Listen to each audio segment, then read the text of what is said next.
Kunja Vihari Jaya Radha Madhava Kunja Vihari Govijana Vallabha Girivaradari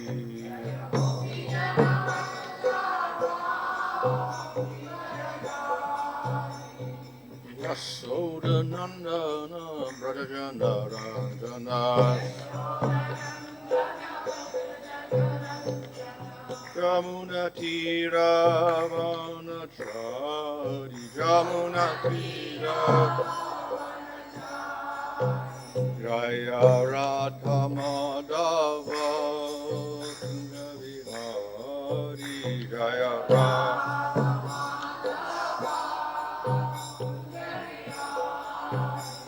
Hare Krishna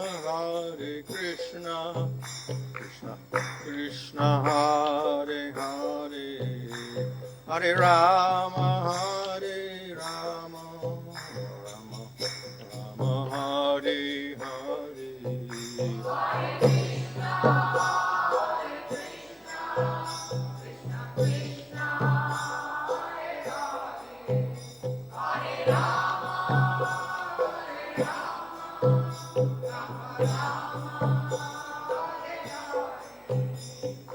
Prabhupada, Prabhupada, Prabhupada, Jaya Prabhupada,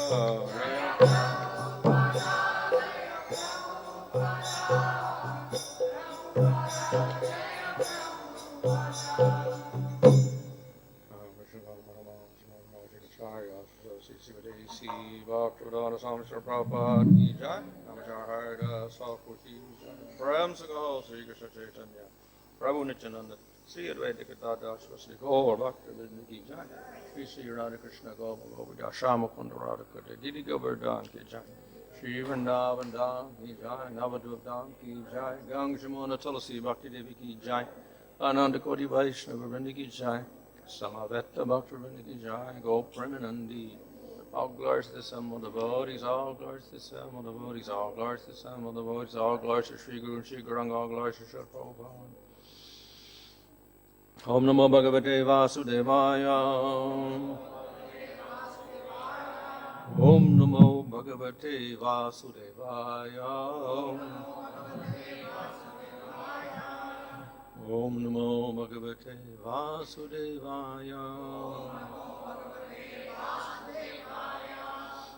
Om Vishnu Padaya Krishna Prasthaya Bhutale Shrimate Bhaktivedanta Swami Nityanamane Namaste Saraswati Devi Gauravani Prachadane Nirvishesha Shunyavadi Paschatadesha Tarane Sri Krishna Chaitanya Prabhu Nityananda Sri Advaita Gadadhar Srivasadi Gaur Bhaktivinoda Hare Krishna Krishna Krishna Hare Hare Hare Rama Rama Rama Hare Hare. Reading from Srimad Bhagavatam, Canto 10, Chapter 58, Verse 1.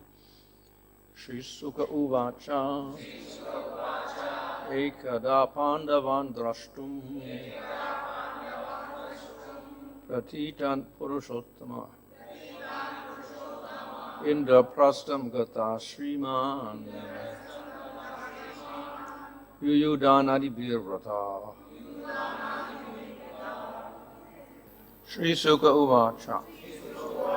Sukadeva Goswami said, Ekada, once, Pandavan, sons of Pandu, Drashtum, to see, Katitan, visible, Purushottama, Supreme Personality of Godhead, Indraprastam, to Indraprastha, Gata, went, Sriman, possessor of all opulence, Yudana Adivir, Yudana and others, Vrita, accompanied.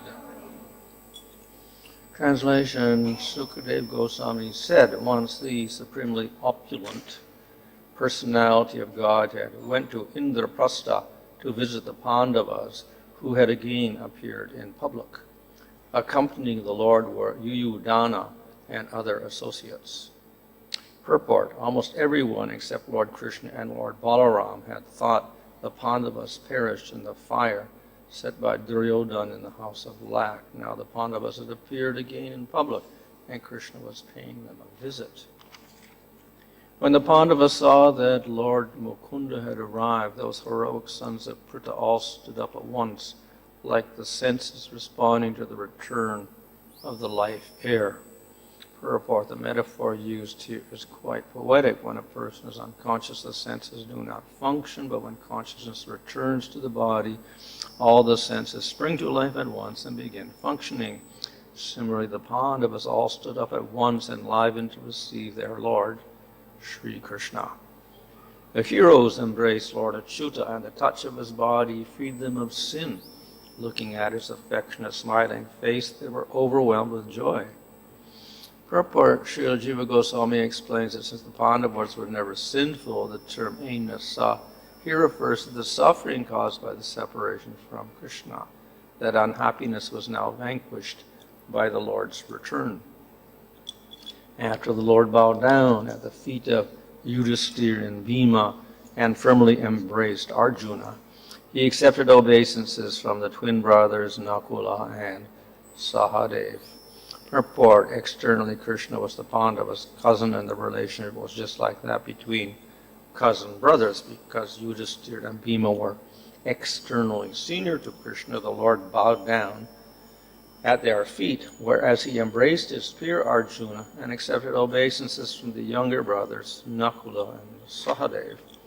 Sometimes inexperienced devotees think it is sinful to honor or bow down to an elder brother in Krishna consciousness, but from Lord Krishna's example here, we may conclude that offering all respects to a senior brother in Krishna consciousness is not sinful.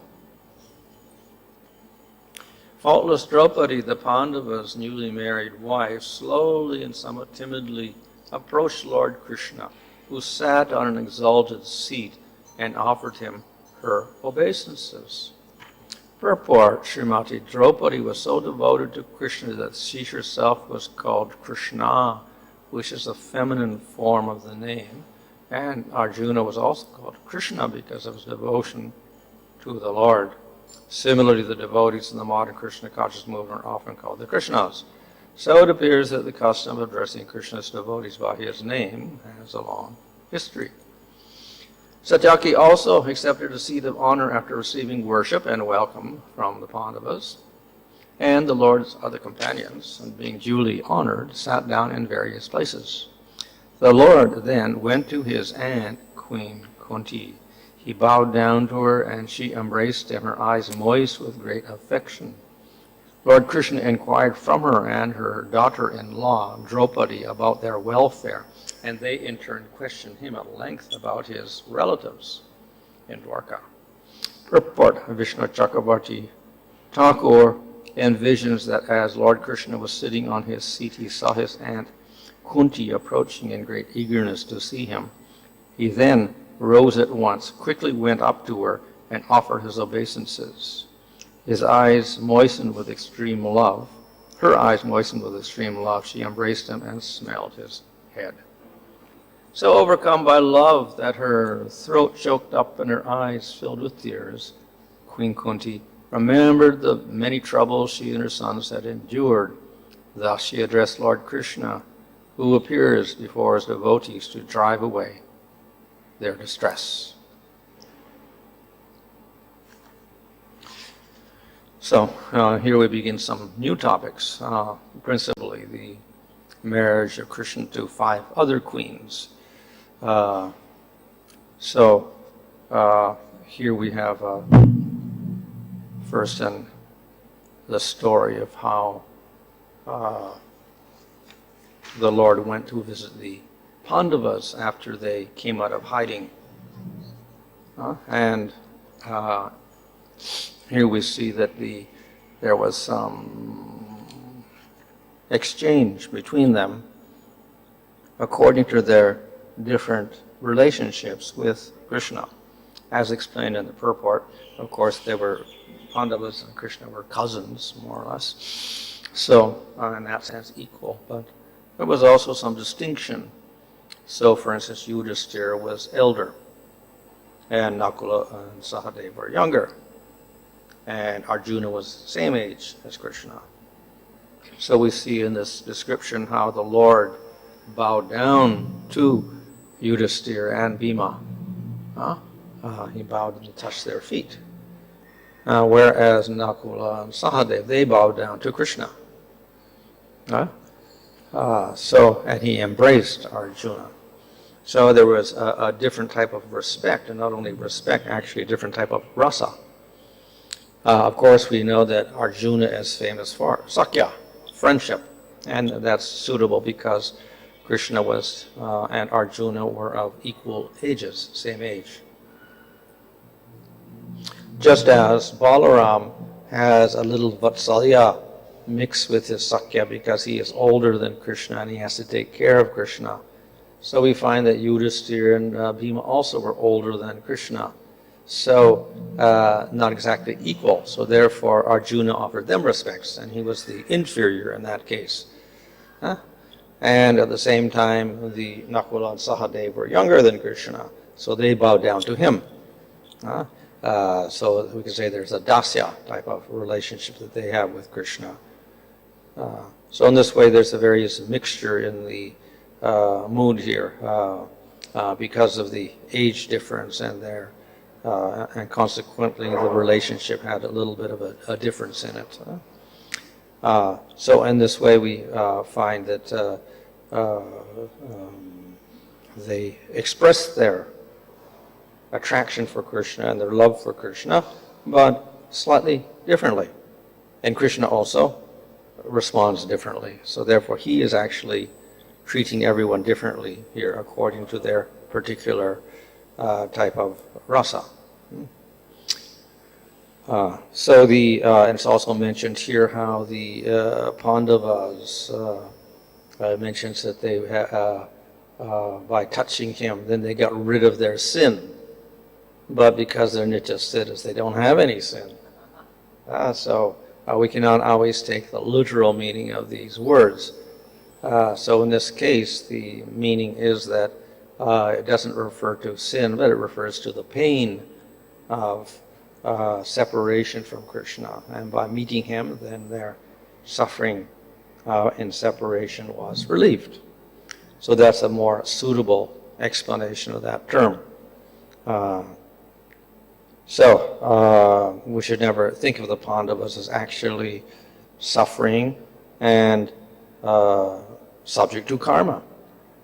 So some people will think that the Pandavas suffered karma because for 13 years they were in the forest, etc., and had to undergo all sorts of suffering due to the Kauravas, the sons of Dhritarashtra. So one could attribute that to karma. But no, they don't have any karma. So we should not take the appearance as the fact at all times, because we do understand that they are perfect persons, intimately associating with Krishna and his pastimes. So therefore, no question of them suffering karma. So the Pandavas here have come out of suffering, and in one sense, they are in a stable position. But of course, after this, we find there's the battle of Kurukshetra, etc. So they had their own capital city here, Indraprastha, and they were more or less settled down there and had some sort of enjoyment at this time, a peaceful existence, freed from persecution of the Dhritarashtra and his Dhritarashtra's sons. So we see here how everyone spontaneously became overjoyed on meeting with Krishna. Now, in separation, their suffering was not the material aspects of living in the forest or whatever like that. The main suffering was separation from Krishna. That's their suffering. So to give a material interpretation, I think they suffered because they were too cold, or they didn't have any palace, or whatever. That's doesn't make any sense. Huh? So here, their desire is ultimately fulfilled, and they get to meet Krishna again, and the suffering is finished. So the success of the Pandavas is not that they got rid of banishment, or that they got a capital city and they could enjoy, but rather that they met Krishna. And later we see in the Rajasuya sacrifice that the only purpose of Yudhisthira accepting a position as a king or ruling or whatever is so that he could glorify Krishna. That's all. Doesn't want a kingdom or money or rulership for anything else, except he can use his facility to glorify Krishna in some way. So therefore, what we may think is suffering for them actually isn't suffering in the normal sense. It's because of separation from Krishna. So there's a nice analogy given here, that when Krishna appeared, they all stood up, as if their senses had come to life again. Just as the senses are inactive when one is unconscious, and then when one revives consciousness, then senses become active. So in the same way, the Pandavas, though they had a kingdom and had some enjoyment, still they were separated from the Lord. So in that sense, they were lifeless. And then when Krishna came, suddenly they stood up and became very active and joyful. So that is the nature of the devotee. He gets his life from associating and serving the Supreme Lord somehow or other. And we see the very definition of bhakti is that the devotee has a haituki bhakti for the Lord, and it has no material motivation. And thus, if salokya, sashti, saropya, etc. are given, he doesn't accept, that's not his goal. If it is not related to service of the Lord. If it is related to service, then he can accept them. What this means is the goal of the devotee is not to get salokya, sashti, sarupya, etc. The goal is simply to please Krishna in service. And these other goals are secondary results, byproducts of serving the Lord. So if they're favorable for a service, he will accept them. If they're not favorable, he will not accept them. So in this way, the devotee has a pure devotion, devotion without material motives involved, a desire for, which means a desire for his own enjoyment. So he will accept spiritual body, planet of the Lord, not because he gets enjoyment from it, but rather it is useful for serving the Lord. So he can serve the Lord in a spiritual body. Fine, he will take that. So an example of refusing a spiritual body would be if someone worships Krishna and then he ends up in Vaikuntha. And he says, okay, take a form. And then he will not be enthusiastic to take that form at all, even though it's a spiritual form. An example of that is actually given in Brihad Bhagavatamrita, where Gopakumar goes to Vaikuntha, and then after some time they say, oh look, you're just still dressed as a cowherd boy. You don't look right proper. You should take a form like us, a four-handed form. And they try to persuade him to look like everybody else, but he didn't want to do that. So one who's fixed on Krishna won't accept those forms at all, even if they're offered to him. But he will accept the form of a cowherd boy or whatever in Goloka if the Lord offers it to him, because it is favorable to his particular service. So the devotees are nishkama. They don't want anything for themselves, but they will accept things if that's favorable for service to the Lord.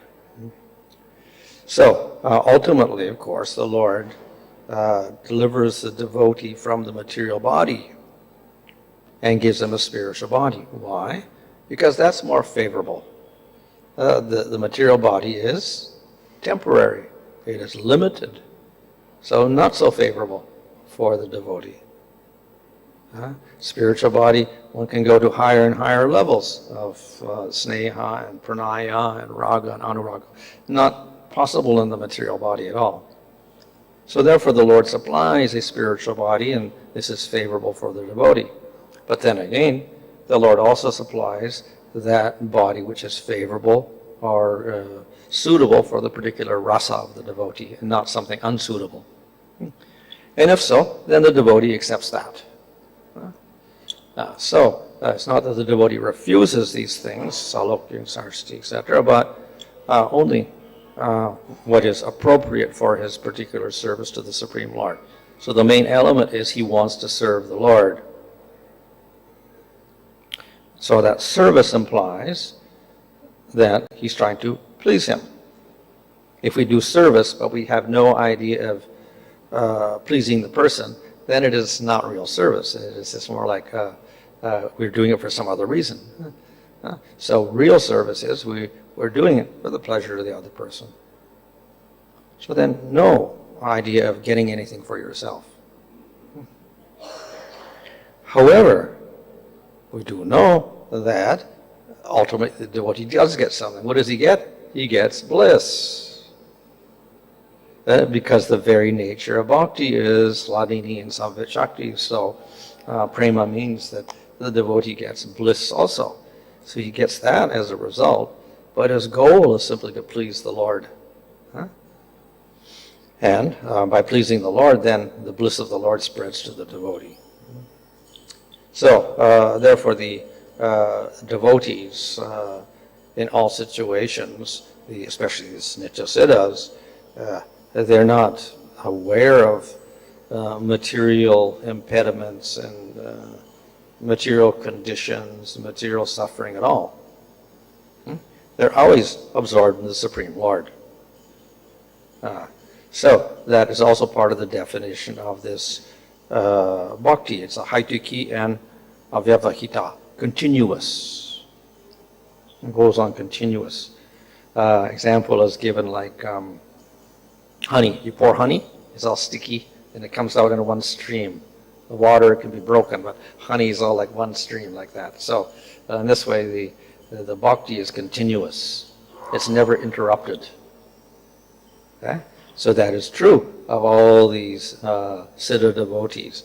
Their service to the Lord, their affection for the Lord is unbroken. It's continuous in all cases. So if the Pandavas are in the forest or wherever, their prema is never interrupted at all. They're not thinking of themselves. In fact, they're thinking more of the Lord in those cases. So we can take this as an example of obstacle to prema, in which the prema gets tested and the devotee overcomes that obstacle and is not discouraged by the obstacle. That is the definition of prema, that it overcomes all obstacles. So that we see in the case of the Pandavas here, just as we see in the case of the people of Vrindavan. Obstacle is there for the gopis because of their families, etc. They overcome that. Obstacle for all the Brajavasis when Krishna leaves, but they never give up their love for Krishna. They grow stronger and stronger.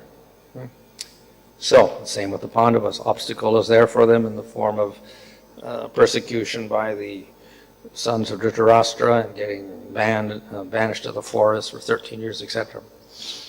No significance for them. It only increased their love for Krishna. That's all. Therefore, the suffering is the suffering of separation from the Lord, which is part of prema. So ultimately, from our point of view, we may think, oh, it is unfortunate the Pandavas had to suffer like that. But from the higher point of view, that separation is part of the prema. as the separation of the Brajavasis from Krishna is also part of their prema. Though it may look very uncomfortable and full of suffering, actually it is part of the highest bliss. So similarly, this also is part of the bliss of prema, the separation of the Pandavas. So the separation in prema is followed by meeting. It is inevitable. There is not eternal separation from the Lord. Separation is followed by union with the Lord. So here, the Pandavas get to meet the Lord finally after their 13 years of separation. Similarly, the Brajavasis get to meet Krishna once in Kurukshetra, and then later on, Krishna came back after killing Dantavakra, and he came to Vrindavan, and finally everybody was happy again. So here the separation was 13 years, and then whatever, and then finally we find that they are united with Krishna here. So this is a resolution to that, the so-called suffering of separation. We get the meeting of the Pandavas, and therefore very, very joyful. And that is why it says, like the senses, when the consciousness returns, then they wake up like that. So when they see Krishna, they become full of life and become very joyful. So in this way, they all respond to Krishna individually with their own particular bhava by Krishna offering respects or embracing, or they're offering respects to Krishna. And in this way, they get full satisfaction. Each one a little bit different from the other, but they all get satisfaction in meeting Krishna.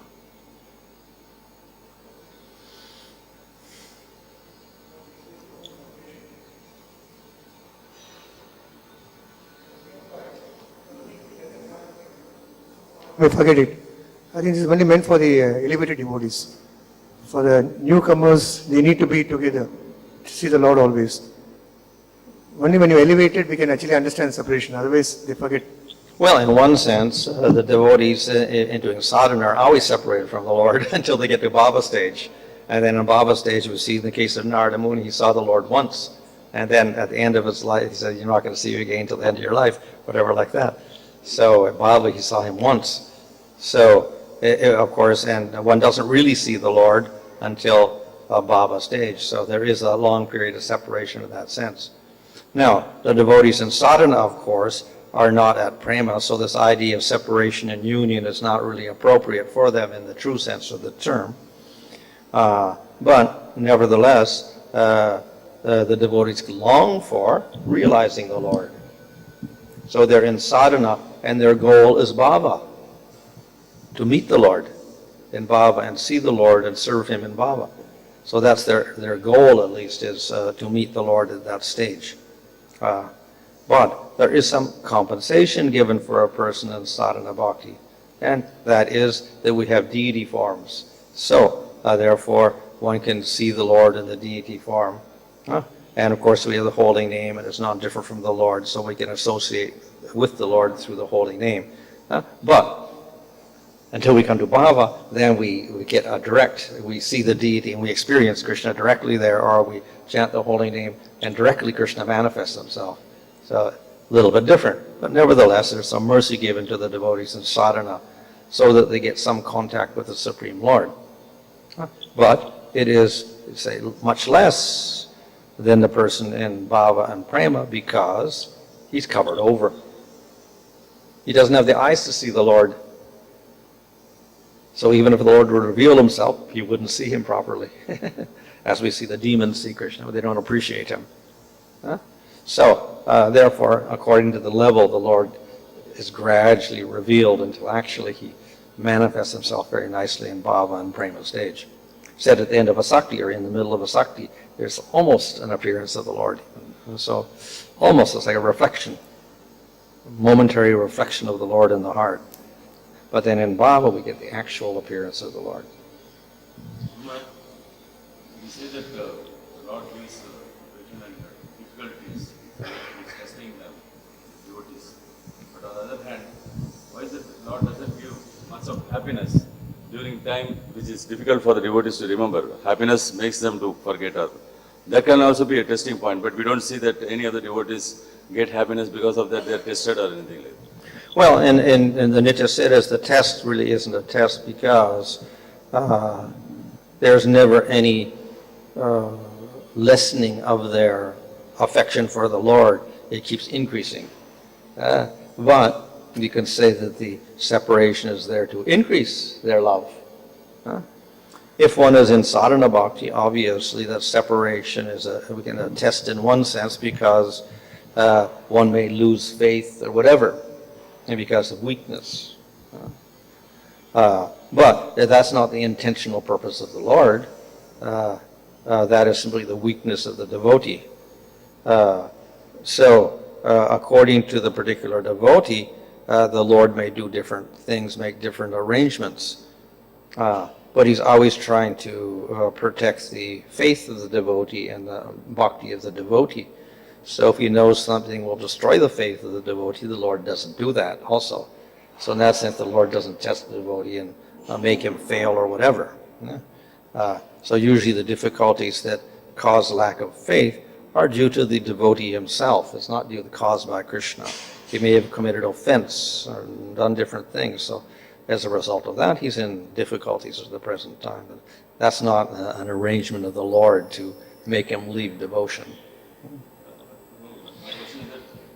Are there not any cases where the faith of a devotee is tested by giving lots of happiness? Because when happiness is there, usually the jiva forgets about... Well, we find in the case of Dhruva, the Lord offered him kingdom, etc. You take a big kingdom, and then he says, no, I don't want a kingdom anymore because it's useless. Hare Krishna Maharaj. Maharaj, in Bhagavatam it is mentioned that Krishna is loving us more than a mother. Means it's even the mother's love is uncomparable to the Krishna's love. So why are we suffering so much? Why should he put us in such a world with all these miseries? Yeah. Well, the suffering is not that the Lord is causing the suffering. The suffering is caused by our desire to get enjoyment, and as a result we do activities, then we get karma. So it's our desire to be separate from the Lord that causes our problems, not that our desire to get the Lord causes our problems. Devotees like Pandavas, suffering seems to be only apparent to the extent that Kunti goes to the extent of praying that give me more suffering so that I can always have your darshan. Mm-hmm. So it's only suffering, it's only apparent. The point is that they are actually looking for the darshan and the association of the Lord. Yeah, opportunity to remember the Lord more and meet the Lord more. That's their only desire, and serve the Lord more, that's all. But with regard to the point of Gopakumara, he did not appreciate the 400 form and his interest was more in 200 form of Krishna. Sadhaka is also aspiring to have a more and more relationship with Krishna than the other forms of Vishnu. In that sense, he is not even desiring to have darshan of Vishnu or the Vishnu temples, but how to ensure that there are no offenses in that same situation. Well, it's just like even in Vrindavan in the spiritual world. Different devotees have different rasas. And one prefers Vatsalya, another prefers Madhurya, another prefers Sakya, etc. But it's all Krishna, and they're all trying to please Krishna. So they serve in their particular way, and they respect all the others in their particular manner. So similarly, Gopakumar doesn't disrespect the people of Vaikuntha, but he just doesn't get his full satisfaction from them, that's all. So it's never that he rejects that as not being proper or whatever. For those people there, yes, it's acceptable. But at the same time, it's not his particular taste, that's all. Well, here we also see that Krishna shows us by his personal example of dealing with Yudhishthira, Bhima, Arjuna, Nakula, Sakadeva. He's showing an exemplary etiquette of how to deal with the various levels of senior, junior, and on par. Mm-hmm. He's showing the example of being etiquette, it's a personal example. Well, yeah, also, we can say that in terms of relationships in the material world, there's also respect the seniors, and the juniors respect the seniors, etc., like that. And the friends act as equals, so that also is there. But the other is that it is part of their particular rasa as well, that they respect each other as friends, but at the same time there's this slight difference.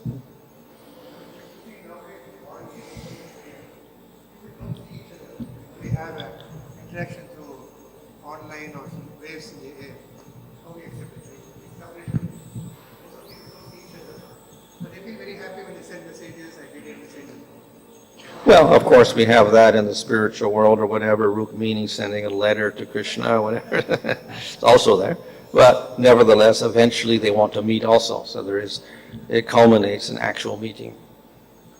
It is said that in the Bhakti Rasamrita that the mode of separation is higher than the mode of meeting. Okay, but we see here, and this analogy is given like senses become active when they saw Krishna. So does it mean that they are not happy before?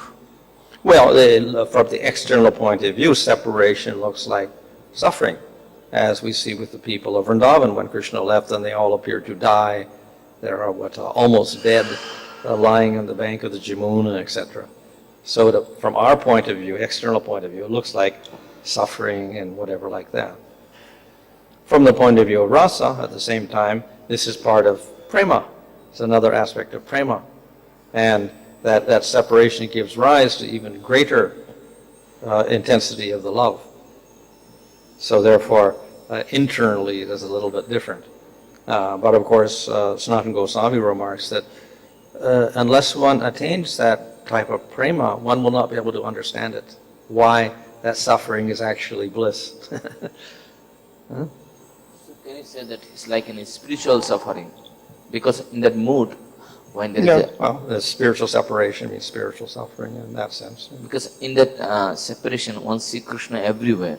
It's mentioned in Bhakti Rasamrita, and when that they meet with Krishna, they only say only one Krishna. It's mentioned. Draupadi being called as Krishna, Arjuna being called as Krishna. You have to ensure that this is not, that's a very special case, but both of them are being called the very name Krishna itself, Krishna himself, and this is not, in our Krishna conscious movement we call Krishna Das, whereas in their case just Krishna himself. What should be the right understanding there? Well, again, obviously, when they have that name Krishna or Krishna, they're not identifying themselves as Krishna, but they are somewhat similar in mood to Krishna or thinking of Krishna, etc. So they automatically don't think of themselves as being identical with Krishna.